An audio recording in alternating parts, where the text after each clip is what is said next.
one talking garbage about you. In fact, we're cool. If you go to that race, I'll help you out with your stuff. That was it. And you said that it was an attempt at comedy?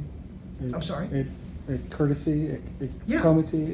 yeah. And So- this was not me trying to buy the guy out of the race. I've never taken him seriously.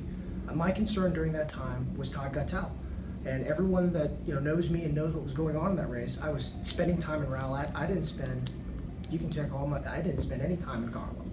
Okay, and I don't want to make this the whole focus Sure. for our conversation, but what you're saying is that you offered him money to go to another race. No, not to go. He was thinking about going to another race, and I was saying, listen, you and I are cool.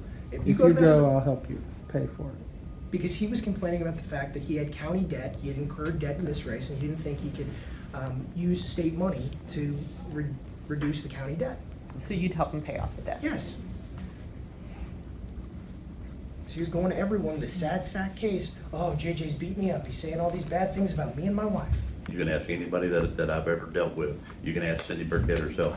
I've never once ever considered the 113th, and it's a bald-faced lie that he's sitting here saying that we had that discussion.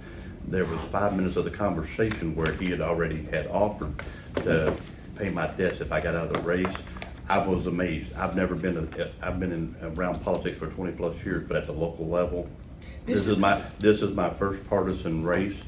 And I was always told, that things can get dirty. It's a blood sport nowadays. And Why were you talking about your debts to him if you? I never talked to him about my debts. It's a slanderous allegation, but him being an attorney, knowing what the SLAPP Act is in Texas, you can say anything that you want to about another candidate, and it doesn't have to have an ounce of truth, and you're safe from being sued for slander. Well, and that's exactly what he did. Vic Cunningham set up that press conference in George Milner's office. This man right here said I was represented by George Milner 3 times. George Milner doesn't represent him.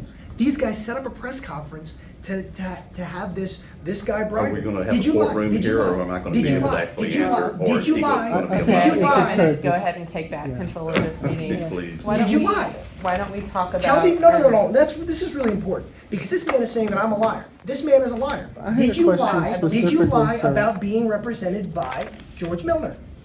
I'm not as worried about who represented who. I wanted to know about whether you paid him money to ask him to leave the race, and you've given us your answer to that. And I haven't been able to, because he's got to do his I think courtroom you annex. respond. I think we'll move on to another topic that I want.